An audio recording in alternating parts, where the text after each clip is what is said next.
అందరికీ. ఈరోజు నేను మామిడికాయ పప్పు చేస్తున్నా. ఈ సంవత్సరంలో ఫస్ట్ సారి పప్పు చేసా. ఎంతమంది ఇప్పటికల్లా పప్పు చేసిన వాళ్ళు ఉన్నారు? పప్పు నానబెట్టి ఉడకబెట్టా, 2 విజిల్ రానిచ్చేసి, తర్వాత మామిడికాయ ముక్కలు, కొత్తిమీర, కరివేపాకు, పచ్చిమిరకాయలు, ఉల్లిపాయలు, ఎల్లుల్లిపాయలు ఇవన్నీ ఇందులో వేసేసుకుంటున్నాను.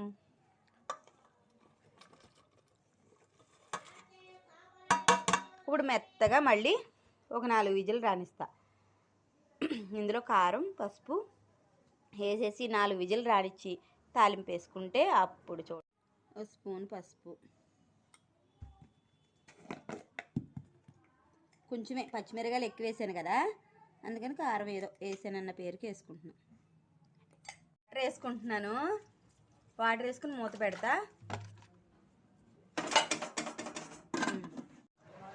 పప్పు ఉడికిందో లేదో చూద్దామండి.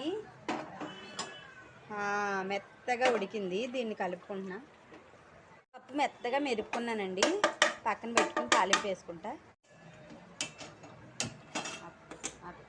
తాలింపుకి చూడండి, ఎల్లుల్లిపాయలు, ఆవాలు, జీలకర్ర, కరివేపాకు, ఎండుమిరగాయలు.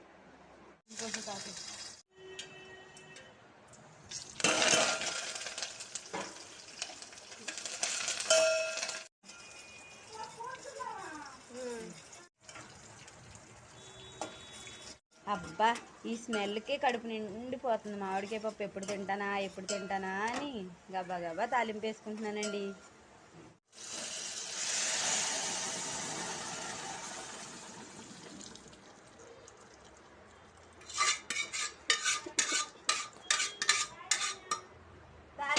తాలింపు వేస్తాను.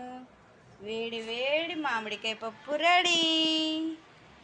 తిని టేస్ట్ చూసి ఈ సంవత్సరంలో ఫస్ట్ మామిడికాయ పప్పు ఎవరు తిన్నారో నాకు కామెంట్ చేయండి.